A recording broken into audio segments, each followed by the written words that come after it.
una fuente que no maneja tanta gente aquí, pero ojalá hubiera más y se ha dedicado también a formar a nuevos periodistas y nuevos comunicadores en la fuente económica, Blanca Vera Saf. ¿Cómo estás, Bea Vera? ¿Cómo te ha ido, Blanca?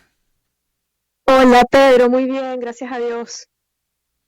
Saludos. Se halló un poquito, estamos vía Zoom. ¿Se puede mejorar un poquito el sonido? A ver, A ver, Blanca, ¿me ¿cómo has escuchas mejor estado? así? ¿Cómo está el clima? Estás en estos días por Nueva York, ¿no?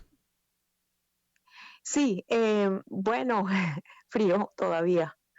La gente está como obstinada ya del frío, pero bueno, ya empezó la primavera, esperemos que en varias semanas ya empiezan los árboles a tener hojas. Y yo pues ya dentro de poco tiempo partiendo a Caracas. Ah, qué bueno. Sí, aquí te mencionaron que podrías estar pronto en un seminario que va a hablar de los efectos de las sanciones, sobre la economía, etcétera. Así que te estamos Sí. esperando bueno, con mucha ansiedad. Mira, cuéntanos un poco, Hispano Post, las noticias, cómo ves las cosas aquí. Bueno, han sido 2 semanas muy ajetreadas, ¿no? Para el periodismo en Venezuela y digamos que para la gente que está enterada y que quiere estar enterada de las cosas, ¿no? Que no es precisamente todo el mundo, Pedro, como lo sabes, Ujú. porque, bueno, los ciudadanos en Venezuela están ocupados, trabajando, sobreviviendo, buscando nuevas formas, emprendiendo. Ujú. Entonces, un poco, bueno, cada quien en lo suyo, pero igual desde el punto de vista periodístico ha estado muy movido. Ujú. Me gusta eso de la gente enterada. Yo me acuerdo que antes había una propaganda que decía mira, admira, admiral, porque no es lo mismo mirar, admirar o oír, escuchar. Gente enterada no solamente que maneja la información, primero querer saber la información, sino también poderla entender y sacar su propia opinión, porque no todo el mundo tiene que pensar igual. A eso te refieres, ¿no? Sí, y un poco también tienes que saber dónde buscar la información, tienes que tener mucho cuidado hoy en día. eh, con todo este avance de las redes sociales, tienes que escoger muy bien quiénes son tus fuentes y con quiénes te quieres informar para estar bien informado. Porque puedes consumir mucha información que no necesariamente es cierta. Entonces, precisamente en esta era, digamos que el medio de comunicación y también, digamos que el periodista que se transforma en medio tiene que ser una persona con una alta credibilidad. Ujú. Bueno, lo que significa fake news.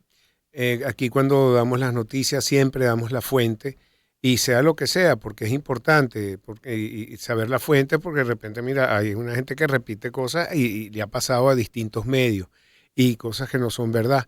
No sé cómo maneja eso allá con Hispano Post. Nosotros tenemos mucho cuidado en publicar informaciones que no sean corroboradas.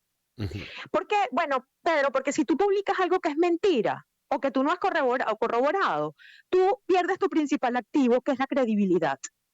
ujú, O sea, incluso esto funciona hasta para lo que se llaman los infociudadanos. ujú, Si tú eres una persona que tiene cierta relevancia en el mundo de la información, te has convertido en un influencer también de la información y tú das a conocer una información que no es cierta, tu mejor activo se desvaloriza y vas perdiendo credibilidad.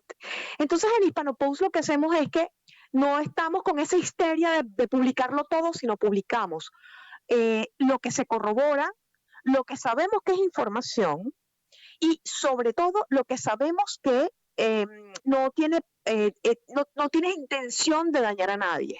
Porque acuérdate que el periodismo no es dañar ni juzgar, es informar. exacto. Es informar y también que la gente se pueda tener distintos escenarios y formar su opinión, darle una probabilidad a cada escenario que considere, gente que considera este escenario es el que va a ganar o el otro, pero mira, a veces se pega, a veces no, mira la bolsa de valores. También te quería preguntar sobre el tema petrolero. El West Uh -huh. Texas sigue por encima de los $80, 83. Venezuela sigue aumentando su producción. Quería que me corroboraras algunas de las cifras de cómo está produciendo, tú que manejas esa información, y también las consecuencias que tendríamos en caso de que Estados Unidos repita las sanciones a Venezuela y volvamos al escenario del año pasado. Digamos que la producción petrolera en Venezuela, más que ir aumentando, se ha ido estabilizando, Gracias. que eso ya es bastante decir, no está cayendo. Bueno, por los cambios que se han visto a través de las licencias desde el año pasado.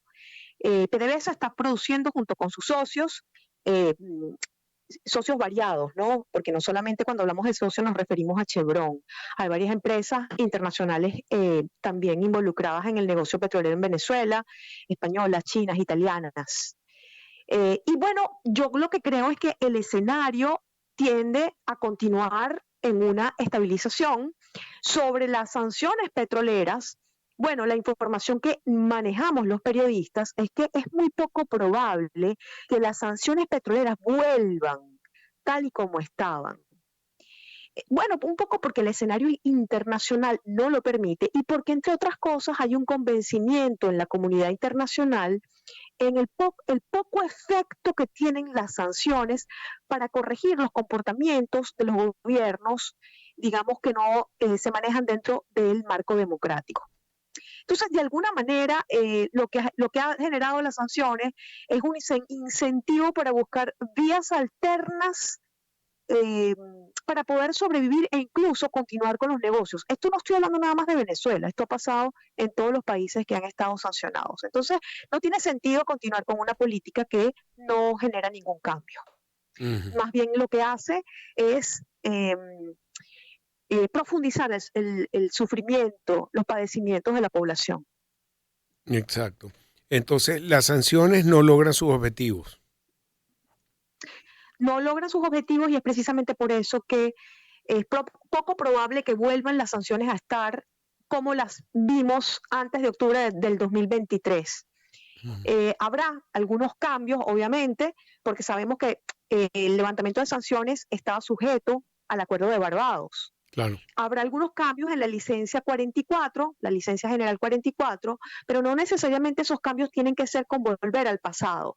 Vimos una nota hace 3 días, 4 días, en donde era una información extraoficial que afirmaba que es muy probable que lo que se trate de hacer es que la petrolera estatal PDVSA no pueda vender sus productos y cobrar en dólares, sino que tuviese que cobrarlos en bolívares, que es un poco el esquema que se maneja con Chevron.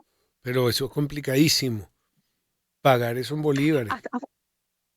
Ha funcionado hasta ahora, Pedro. Acuérdate que los economistas han explicado que el hecho de que el tipo de cambio se haya estabilizado es precisamente por esos dólares que logra producir Chevron, que cambian a bolívares y entran dentro o sea, le entran a la caja PDVSA, ¿no?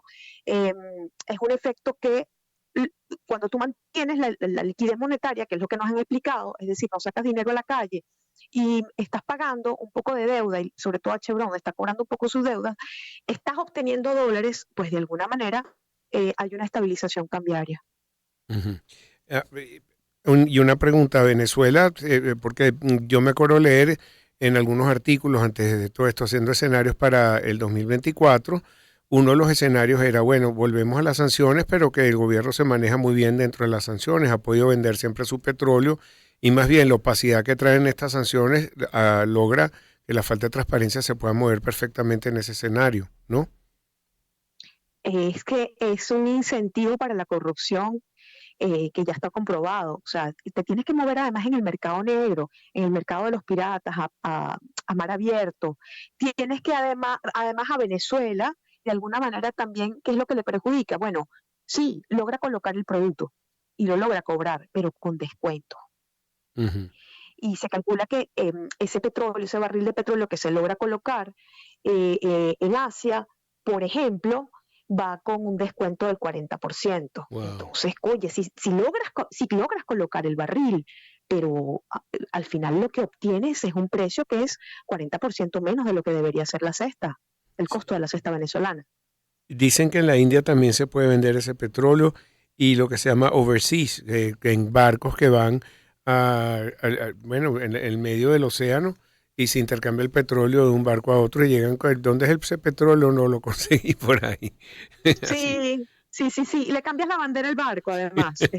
Esto pasa con los países que están sancionados e incluso con los no sancionados en esos mercados, sobre todo los países que están en guerra, Pedro. Muchas veces adquieren el petróleo de esa manera, porque acuérdate que también los países que están en guerra, como por ejemplo el caso de Rusia, le ha costado mucho colocar petróleo, bueno, porque está sancionado, y bueno, siempre hay las vías, siempre consiguen las vías porque hay un mercado formal, pero también hay un mercado negro. Ujú. O sea, no todo en las economías dentro del planeta funciona blanco y negro, ¿no? Hay Sí. unos grises que son terribles. Ujú. Eh, sí, y unos que están a la vista de todo el mundo que son terribles también. Mira, Blanca, ¿y cómo ves tú también para este año los escenarios entonces? ¿Pueden dejar a Chevron con la licencia? Rebajarle algunas, Eni, Total, eh, Repsol, quitarles esas licencias y dejar solamente a una compañía. ¿Y por qué es Chevron la favorita? Oye, esa es una buena pregunta. Yo creo que no es que Chevron es la favorita, es que Chevron fue la que se quedó, Pedro. Ujú, ¿Entiendes? Porque hasta los rusos se fueron. ujú, Entonces, Chevron fue la que se quedó, bueno, asumiendo todos los riesgos y es la que ha, bueno, logrado llegar a algunas negociaciones con el gobierno porque también hay una deuda muy grande con Chevron. Bueno, el caso de Repsol y de Eni no, o sea, las inversiones de ellos han sido mucho más pequeñas, son empresas europeas que no están realmente sujetas a las sanciones, aunque sí están sujetos a lo que se llama el compliance, overcompliance, que sobre sí, cumplimiento. eh, el sobrecumplimiento. Sin embargo, pues sí, no podemos decir que es que Chevron funciona en Venezuela de una manera perfecta, ¿no? De que no, ha sido muy complicado también para ellos seguir operando.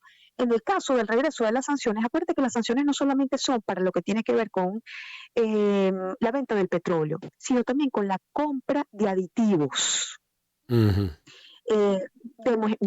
Nosotros tenemos mucho petróleo extra pesado y pesado.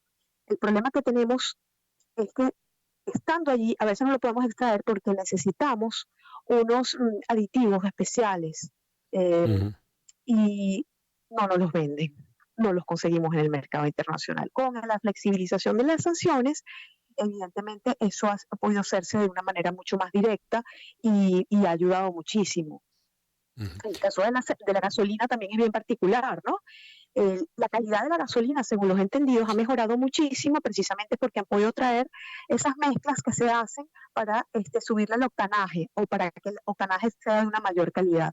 Ujú, Y eso es importante, ¿no? Al final, eso le llega al ciudadano inmediatamente. ujú. Hay otras áreas donde sí hay algunos problemas, como el gasoil, eh, que también es como una área que a veces uno no consigue información al respecto, no sabe qué es lo que realmente está pasando en esa área.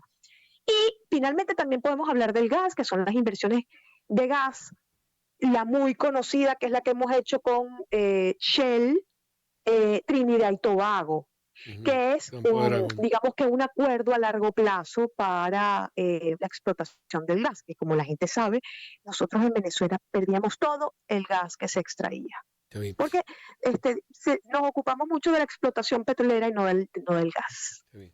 Bueno, hablamos de ese tema. La próxima vez se me acabó el tiempo volando, Blanca, y bueno, cuando vengas a Venezuela para invitarte acá al programa. Y me quedó el tema de Encantada. Guyana. Yo soy el encantado. Muchísimas gracias, Blanca Vera Saf. Tus redes sociales, Cuídate, Pedro. igualmente, @hispanopost. Bebavera, bueno, @Bebavera, sí, esa es mi red social, por ahí me pueden contactar. No les doy el Instagram porque realmente es personal, tengo que abrirme una cuenta, de verdad, porque todo el mundo me la pregunta. Lo haré. Pero @hispanopost. Y Hispanopost lo pueden seguir por todas las redes sociales, es el mismo nombre, @Hispanopost, TikTok, Instagram, X. Ustedes van a conseguir a Hispanopost en todos lados. Excelente. Te mando un fuerte abrazo y saludos por allá. 6:47 minutos. Vamos a una pausa. Vamos